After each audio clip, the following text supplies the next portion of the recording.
Everyone has an opinion on why nobody can afford a house anymore. Some people blame greedy landlords, some people blame Airbnb, some people blame avocado toast, which, for the record, has never once prevented anyone from buying a house. But here's the thing nobody is saying out loud. The reason an entire generation can't afford to buy a home isn't because of landlords. It isn't because of foreign buyers. And it isn't because millennials spent too much on coffee. It's because the Federal Reserve, the institution responsible for keeping the economy stable, accidentally engineered the most unaffordable housing market in American history. And the worst part, there's no fix coming. Before you write this off as just another doom and gloom take, let me give you some numbers. In 2020, the median U.S. home price was $329,000. Today, it's sitting above $420,000. That's a 27% increase in under 5 years. But the price increase alone isn't even the real problem. Because in 2020, with a 20% down payment and a 3% mortgage rate, your monthly payment on that median home was roughly $1,100. Today, with rates above 6.5%, that same monthly payment on a $420,000 home is closer to $2,100, nearly double for the same house. And median household income, it grew about 15% over that same period. So the house got 27% more expensive, the payment got 90% more expensive, and your paycheck got 15% bigger. You do the math. The Fed's gift to the housing market. To understand how we got here, you have to rewind to March 2020. COVID hits. The economy shuts down. Unemployment spikes to nearly 15% in a single month, the worst reading since the Great Depression. And the Fed panicked. So they did what the Fed always does when things break. They cut interest rates to zero overnight, and they kept them there. But they didn't stop there, because the Fed also launched the largest bond buying program in history, over $120 billion per month, specifically purchasing U.S. Treasuries and mortgage-backed securities. And that second part is the part everyone forgets. Because when the Fed buys mortgage-backed securities, it artificially pushes mortgage rates down, below where they would naturally trade. Far below. And that's exactly what happened. By January 2021, the average 30-year mortgage rate had fallen to 2.65%, the lowest in recorded history. Meet Sarah. Sarah is 29. She's been renting in Austin for 4 years. She makes $70,000 a year.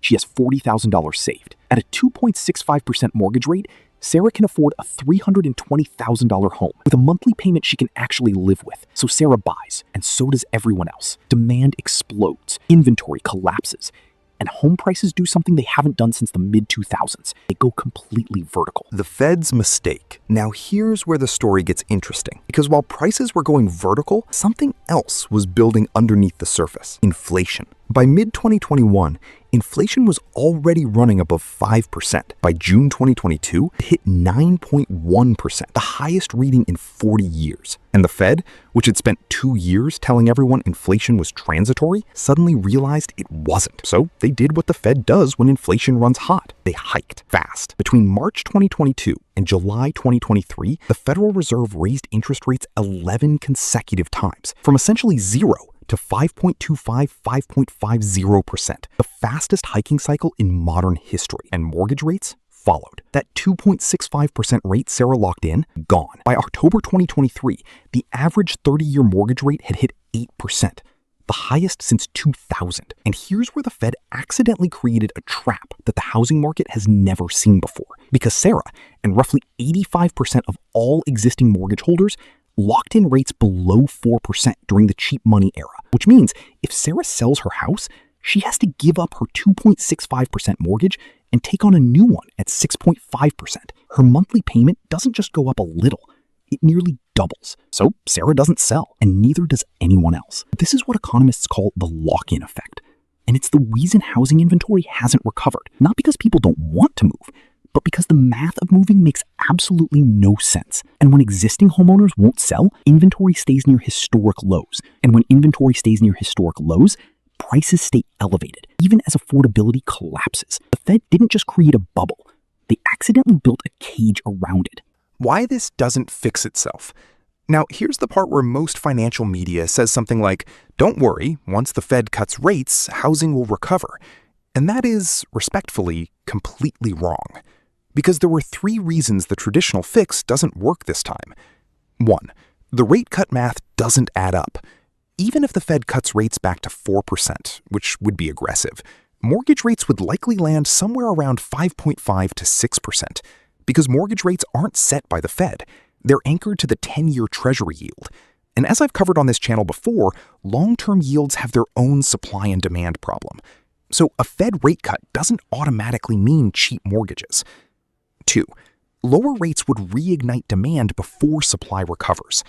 Here's the irony. If rates do fall meaningfully, the buyers who've been sitting on the sidelines flood back in immediately. But the sellers are still locked in. Inventory stays low, and prices get pushed even higher. You don't fix the affordability crisis, you make it worse. 3. The structural supply problem was here long before COVID. The US has been underbuilding homes since 2008. Between zoning laws, labor shortages, permitting delays, and the fact that local governments treat new housing like a personal insult, the US is short somewhere between 4 and 7 million housing units, depending on who you ask. The Fed didn't create that problem, but cheap money papered over it for a decade. And now that the paper is gone, the hole underneath is impossible to ignore. What nobody will tell you. So here's what we actually have. A generation of existing homeowners who are financially trapped in their homes. A generation of first-time buyers who are mathematically locked out of the market. A Fed that created the conditions for both. And a media cycle that reduces all of this to just wait for rate cuts. The uncomfortable truth is that the housing market isn't broken in a way that fixes itself in a rate cycle or two. It's broken in a structural, generational way. And the people who will feel it the most are the ones who were too young to buy in 2020 and too priced out to buy today. And I don't say any of this to be depressing. I say it because if you're a first-time buyer sitting around waiting for the market to go back to normal, you need to understand that the normal you're waiting for doesn't exist anymore. The Fed didn't intend to break the housing market, but intentions don't matter when the consequences are permanent.